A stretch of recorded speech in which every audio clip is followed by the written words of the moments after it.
pertama yang dilakukan Ali adalah mewujudkan cita-cita Abu Bakar dan Umar yang dengan menarik kembali semua tanah hibah yang telah dibagikan Utsman kepada kaum kerabatnya ke dalam kepemilikan negara. Khalifah Ali juga merombak struktur dewan pemerintahan pada bagian gubernur.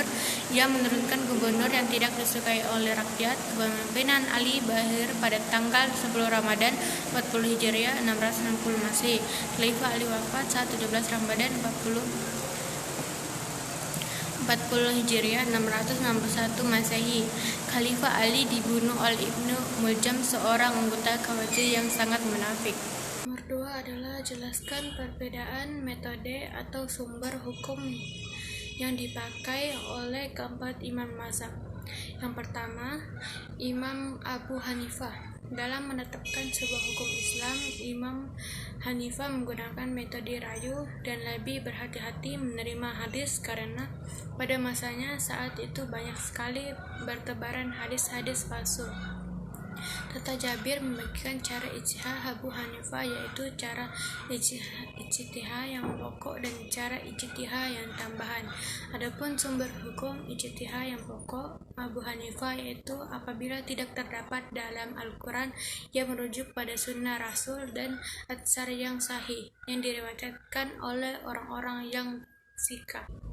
Dan bila tidak mendapatkan pada keduanya, maka ia akan merujuk pada kaul sahabat, dan apabila sahabat ikhtilaf, maka ia akan mengambil pendapat dari sahabat manapun yang dikehendaki. Adapun sumber hukum ijtihad Abu Hanifah yang bersifat tabayah, yaitu ia mendahulukan qiyas jali atas kabar ahad yang dipertentangkan, dan ia akan menggunakan ijtihad sebagai salah satu sumber hukum tambahan. Yang kedua, Imam Malik bin Anas. Beliau terkenal dengan ahli hadis dalam mengisbatkan hukum Islam. Kitab pegangannya yang populer adalah Al-Muwatta. Adapun sumber hukum Imam Malik dalam berijtihad, selain menggunakan Al-Quran, Sunnah, Ijma, dan Qiyas, beliau juga menggunakan dalil-dalil amal ahlu halimah, kaul Habib Akbar, ahad, ijtihad, dan masalah mursalah sebagai landasannya. Yang ketiga ialah Imam Malik bin Anas. Beliau terkenal dengan al-hadis dalam mengistinbatkan hukum Islam. Kitab pegangannya yang populer adalah Al-Muwatta. Adapun sumber hukum Imam Malik dalam berijtihad, selain menggunakan Al-Quran, Sunnah, Ijma, dan Qiyas, beliau juga menggunakan dalil-dalil amal ahlu Madinah, kaul sahabi, kabar ahad, ijtihad, dan masalah mursalah sebagai landasannya. Yang keempat, Imam Syafi'i. Pada awalnya Imam Syafi'i mengikuti rayu dalam berijtihad, tetapi kemudian beliau berpindah pada metode al-hadis, sebagaimana dalam perkataan apabila hadis itu sahih maka itulah pendapatku. Adapun sumber hukum yang digunakan untuk berijtihad adalah Al-Quran, Sunnah, Ijma, dan Qiyas. Beliau menolak istihsan sebagai dengan panjang lebar. Ia menguraikan pendapatnya bahwa jika seseorang diperbolehkan menggunakan istihsan dalam agama, maka setiap orang akan dapat membuat syariat sendiri. Imam Syafi'i menolak istihsan yang tidak memiliki sandaran sama sekali.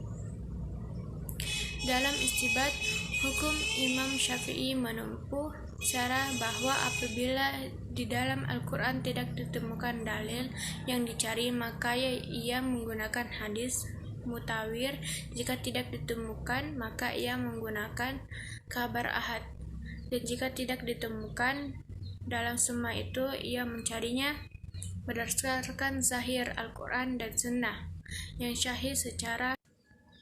Dan jika tidak ditemukan pula, maka ia mencari pada ijma para ulama sahabat. Adapun syarat penggunaan kabar ahad menurutnya ialah perawi tersebut haruslah terpercaya, berakal, dihabit, benar-benar mendengar sendiri hadis tersebut, dan tidak menyalahi para ahli ilmu yang juga meriwayatkan hadis tersebut. Ijma yang dipakai Imam Syafi'i sebagai dalil hukum ialah ijma syar'i.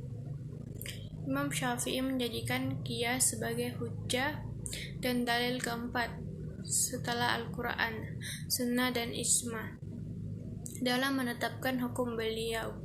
menetapkan metode dalam melakukan qiyas sebagai dalil. Menggunakan qiyas, beliau merujuk pada firman Allah surat An-Nisa ayat 59 yang artinya, kemudian jika kamu berlainan pendapat tentang